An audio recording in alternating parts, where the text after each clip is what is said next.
தொழிலதிபர் முகேஷ் அம்பானியின் இளைய மகன் ஆனந்த் அம்பானிக்கும் ராதிகா மெர்ச்சன்டிற்கும் வரும் ஜூலை 12ஆம் தேதி ஜியோ கன்வென்ஷன் சென்டரில் கோலாகலமாக திருமணம் நடைபெறவுள்ளது. கல்யாண குஷியில் அக்குடும்பமே மூழ்கியிருக்க திருமணத்திற்கு முன்பு நடைபெற வேண்டிய சடங்குகள் களை கட்டி வருகின்றன.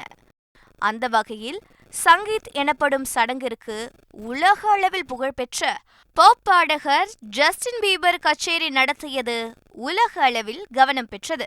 அதிலும் தனது பிரபல பாடலான பீச்சஸ் என்ற பாடலை அவர் பாட அங்கிருந்த பாலிவுட் நட்சத்திரங்கள் பலர் உற்சாக மிகுதியுடன் கண்டுகளித்தனர்.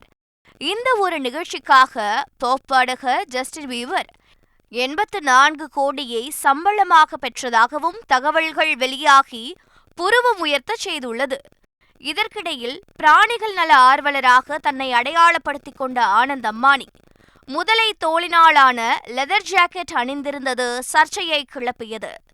ஜஸ்டின் பீபருடன் அந்த உடையில் அவர் போஸ் கொடுத்த புகைப்படம் வைரலாகியுள்ள நிலையில் அந்த ஒரு ஜாக்கெட்டின் விலை 36 லட்சம் ரூபாய் என்பதுதான் ஹைலைட். இதன் பின் நடந்த ஹால்டி என்ற சடங்குதான் இணையத்தில் வைரல் கண்டென்ட்டாக மாறியுள்ளது. மல்லிகை பூக்களாலான மலர் துப்பட்டாவுடன் மஞ்சள் நிற உடையில் மிளிர்ந்தார் மணப்பெண் ராதிகா மெர்ச்சன்ட். அதற்கேற்றாற்போல் மல்லிகை பூவிலேயே அணிகலன்களும் அணிந்திருந்தது அழகை மெருகேற்றியது. ஆனால் மணப்பெண்ணான ராதிகா மெர்ச்சன்டிற்கே டஃப் கொடுக்கும் வகையில் ஆடை அணிந்திருந்தார் ஈஷா அம்பானி. இண்டோ வெஸ்டர்ன் தீமில் அவர் அணிந்திருந்த ஆடை பலரை வியக்கச் செய்தது.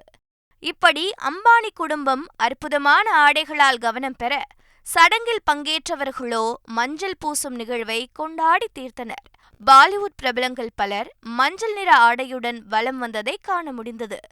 இதில் அரசியல் கட்சியை சேர்ந்த பலரும் கலந்து கொண்ட நிலையில் உத்தவ் தாக்கரேவின் மகன் ஆதித்யா தாக்கரே ஆடை முழுவதும் மஞ்சளானது. இப்படி அதிபிரம்மாண்டமாக நடைபெற்று வரும் ஆனந்த் அம்பானி ராதிகா மெர்ச்சன்ட் திருமண கொண்டாட்டங்கள் இணையத்திலும் கலக்கி வர, அட இந்த பிரம்மாண்டமெல்லாம் நம்ம கிட்ட வாங்கின காசுப்பா என புலம்பி தீர்த்து வருகின்றனர் ஜியோ வாடிக்கையாளர்கள். செய்திகளை உடனுக்குடன் தெரிந்து கொள்ள உடனே சப்ஸ்கிரைப் பண்ணுங்க.